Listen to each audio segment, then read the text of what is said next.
बाहर बहुत तेज बारिश हो रही थी और अंदर माया अपने घर में एक हल्की सी डिम लाइट में बैठी हुई थी। उसके हाथ में एक तस्वीर थी जो उसके एक्स लवर की थी।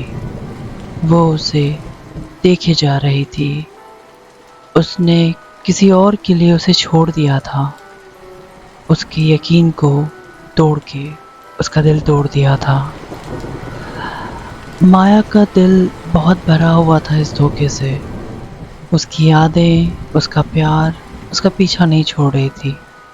उसके पास बस एक ही सवाल था, आखिर उसने मुझे धोखा क्यों दिया? मैंने उसका क्या बिगाड़ा था? इस तकलीफ से उसकी आंखों से आंसू छलके ही जा रहे थे। वो अपनी यादों में खोई हुई थी कि अचानक कुछ हुआ, कुछ बहुत अजीब हुआ।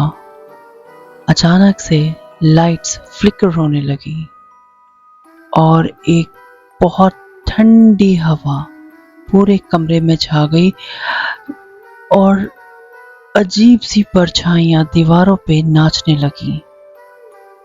कमरा बंद था, विंडो बंद थी, उसके बावजूद उसका कमरा बेहद ठंडा था।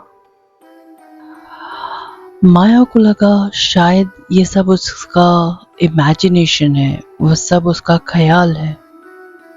जब तक एक हल्की सी आवाज में उसने अपना नाम सुना। वो हल्की आवाज थी लेकिन गलती नहीं थी। उसने साफ अपना नाम सुना और डर के उस परछाई की तरफ मुड़ी। वो फुसफुसाहट की आवाज अब और तेज हो गई। माया ने एक अजीब सी परछाई खिड़की पर देखी जो उसे उसके एक्स लवर, उसके प्यार राहुल की याद दिला रहा था।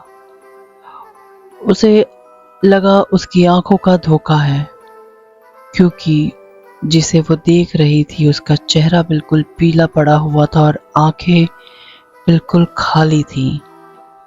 बारिश बहुत थी तो शायद उसे ये लग रहा था कि उसे धोखा हुआ है, उसकी इमेजिनेशन है। उसने फिर भी दिल को संभालते हुए और कांपती हुई आवाज में कहा, राहुल। उसने उसे आवाज लगाई लेकिन उस रूह ने कुछ भी, कोई भी जवाब नहीं दिया। बस उसने अपनी उंगली के इशारे से उसे एक किताब की तरफ इशारा किया जिसमें एक खत लिखा हुआ था। वो खत काफी चिमड़ा मिमड़ा सा था। माया उस किताब से उस लेटर को निकालती है। उसे छोड़ के जाने से पहले उसने उस खत में अपने गिल्ट और अपने रिग्रेट के बारे में भी कहा था और उसने एक राज भी उसमें शेयर किया था। उसने कहा कि वो एक अकेली ही नहीं थी, और भी उसकी जिंदगी में लड़कियां थीं जिससे उसने शादी का वादा किया, प्यार किया और छोड़ दिया। एक पुराने पीले पड़े हुए लेटर में ये सच अब माया का चेहरा सफेद करने के लिए काफी था। वो अभी सदमे में थी और उस खत को पढ़ी रही थी कि अचानक से उस रूह की आवाज गूंजी, तुम्हें मेरी मदद करनी होगी माया। मुझे यहाँ से आजाद कराना होगा। मैं कैद हूँ। मुझे आजाद करा दो, मेरी मदद करो। माया डर के मारे बिल्कुल जम सी गई। उसे ये एहसास होता है कि राहुल की रूह को किसी ने कैद करके रखा है और वो उससे माफी चाहता है। वो माया से माफी मांग रहा था। माया चीखती है और कहती है कि मैं तुम्हारी मदद क्यों करूं? तुमने मुझे धोखा दिया, तुमने मेरा दिल तोड़ा। मैं तुम्हें माफ नहीं करूंगी। राहुल और भी अफसोस ज़दा और मायूस हो जाता है। कमरा और भी ज्यादा ठंडा हो जाता है। राहुल इस चीज को कबूल करता है कि उसने बहुत सारे दिल तोड़े, बहुत सारी लड़कियों को धोखा दिया और अब उसकी रूह उन सब से माफी मांग रही है। वो माया से माफी मांग रहा था। राहुल माया से कुछ मदद मांगने आया था जिसे माया सुनना नहीं चाहती थी।